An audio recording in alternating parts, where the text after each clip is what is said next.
Hi everybody, my name is Lucy. I want to tell you a story, but it's not about me. It's about my grandmother. Oh, don't make screw faces. Do you think the stories about grandmothers can't be interesting? You are very much mistaken, because there's simply no crazier story than this. You will soon see for yourself. In the meantime, subscribe to the channel. I live with my mom and dad in a big city by the ocean. My parents are very conservative people and do not like an idle lifestyle. They raised me the same way. I was in my last year of high school and preparing to enter some good university. Once, my father said that my grandma, his mother, was coming to visit us. She lived in a small town and liked to come to us every few years. Mrs. Brown was a very ordinary granny. She taught me how to bake a pie, knitted me a sweater when she scolded modern Moors while watching TV. And so, she came again. But when I opened the door, I just didn't recognize her. A fancy lady stood ahead of me. "Lucy, how you've grown up!" she cried joyfully. I couldn't believe my eyes. Mom and Dad, their mouths open in surprise, also looked at Grandma's colorful hairstyle, huge earrings, and youth jacket. But Mrs. Brown did not seem to notice our astonishment. Was it really my grandmother? What happened to her? Over dinner, she cheerfully told us that she started doing yoga and traveling around the world. I couldn't understand what had happened to my grandma and why she had changed so much. I thought she was just making it up. But why?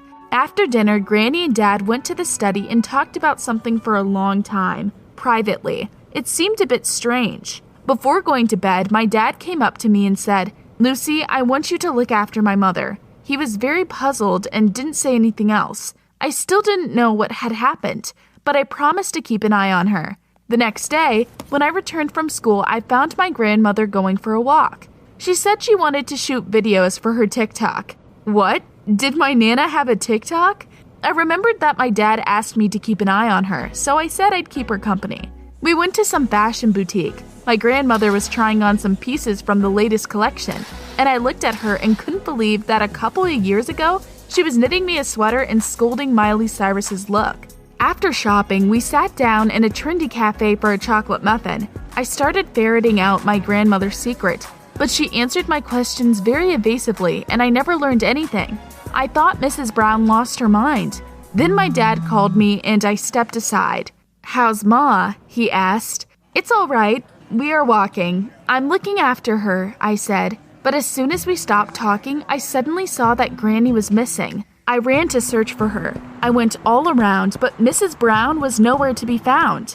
Then I saw a small crowd of onlookers at a nearby skate park. For some reason, my intuition pulled me there. And no mistake I did.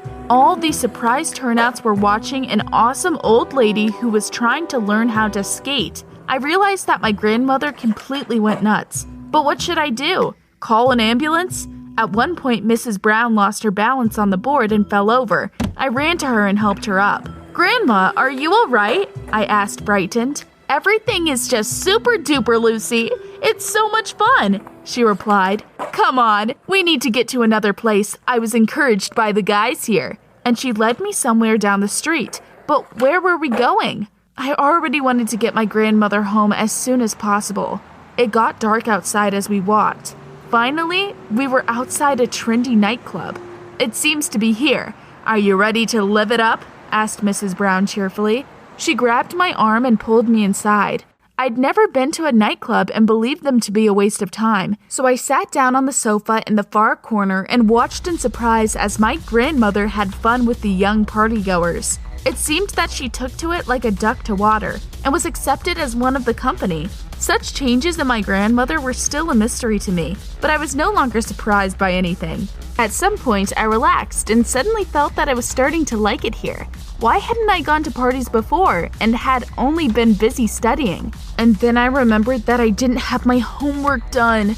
The deadline was the day after. Okay, it was time to end this. I went to my grandmother and told her we should go home. I didn't finish my homework yet and my parents were probably already worried. Grandma made a displeased face and told her new friends that she would be back soon, right after she would take her granddaughter home. Wow, my grandmother behaved like a fancy party girl. On the street, Mrs. Brown turned off the alarm of a pimped-out car, opened the door, and got in. I didn't know how my grandmother got a car, so I asked her about it. She said a friend at the club had borrowed the ride. "Get in, babe," said Mrs. Brown cheerfully. I sat down next to her and we drove home. It all was so different from my beloved grandmother who I used to know. Not to say that I liked the new one any less, but now she was more of a gorgeous woman than my Nana. On the way home, my dad called me and asked if we were safe. I reassured him that everything was fine and we were on our way home. But as soon as I stopped talking, I heard the police sirens behind us. Mrs. Brown saw them in the rearview mirror and told me to hold on tight. Oh no, what's happening? Grandma put the pedal to the metal and we started running away from the police. They were chasing us. Why? I didn't understand anything. And then my grandmother confessed that she stole the car keys from some fat guy at the club. What? No. I was just in shock. My beloved granny had stolen someone else's car and now we were rushing from the police? No, she wasn't crazy. There was definitely something wrong with her. We drove around the city and Mrs. Brown obviously enjoyed it a lot. But at some point we were caught up and forced to stop. It was a real detention. We were arrested as criminals. I was really scared. What would happen now? How would I explain my grandmother's behavior to the police? I said I wanted to call my parents. Suddenly, Mrs. Brown groaned and clutched her heart. "What's the matter with you, madam?" A policeman was afraid. The grandmother's face turned red and she began to fall to the ground. I managed to catch it. "Help! She's sick! We need to go to the hospital!" The policeman helped Mrs. Brown up and put her in their car. I quieted my granny and told her that everything would be fine, but she barely heard me and didn't react.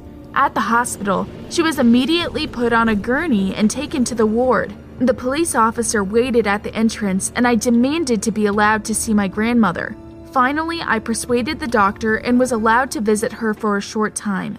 I entered the room and saw Mrs. Brown lying on the bed. She didn't look well, but as soon as the door closed, she opened her eyes and said cheerfully, "Well, did we pull a fast one on them?" I couldn't believe it was my grandmother. She faked a seizure to avoid arrest? It wasn't her.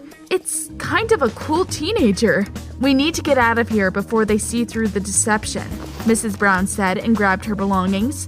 When we were going down the fire escape, she called someone and asked them to pick us up at the hospital. Who was she talking to? But down at the parking lot, I saw the car with the guys from the nightclub, and I understood everything. These were her new friends. They put us in the car, and we went to continue hanging out.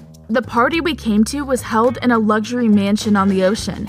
There were a lot of good-looking guys, and I even noticed a few celebrities. Grandma immediately ran happily to the dance floor, as if nothing had happened.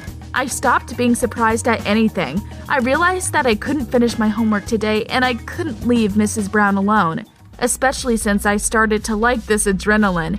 I decided to just relax and hang out with my grandmother at this party. We danced all night, and only in the morning when the company began to disperse, we went to the beach to meet the dawn. It was very beautiful. Grandma stared at the sun rising from the ocean for a long time and finally said, "I want to tell you something." It turned out that not so long ago she was examined, and the doctors found a malignant tumor. My grandmother realized that she didn't have very long to live, and then for the rest of her time, she decided to enjoy the life that she had previously deprived herself of. When I heard that, I finally understood. I hugged my granny. She wasn't crazy. On the contrary, Mrs. Brown was the wisest person in the world. We sat on the beach a little longer and drove home. Our frightened parents were already waiting for us in the living room. They began to tell us off for undue behavior, but for the first time in my life, I didn't agree with them. Even though Dad knew Mrs. Brown's secret, he didn't understand her at all. So I confidently stepped forward and said that parents behaved like real graybeards, and my grandmother and I just let the good times roll. She left the next day. I was very sad. I knew I might never see my Nana again, but I knew that she would live her last days to the fullest. She taught me how to enjoy life too. I stopped limiting myself in many ways, started skateboarding and making new friends. 6 months passed since then. Then one day I got a Skype call. It was my grandmother. My mom, Dad, and I anxiously waited for bad news from her. But Mrs. Brown said she enjoyed living so much that she changed her mind about dying. My grandmother underwent a course of therapy and her illness receded. I was so happy for her. Now she wanted more extreme experiences. I'm going to skydive and get some diving. Lucy, are you with me? She asked. I agreed for sure. After all, with such a grandmother, life becomes a real adventure. What does it mean to you to live to the fullest? Write your thoughts in the comments below. We might also want to try some of your ideas.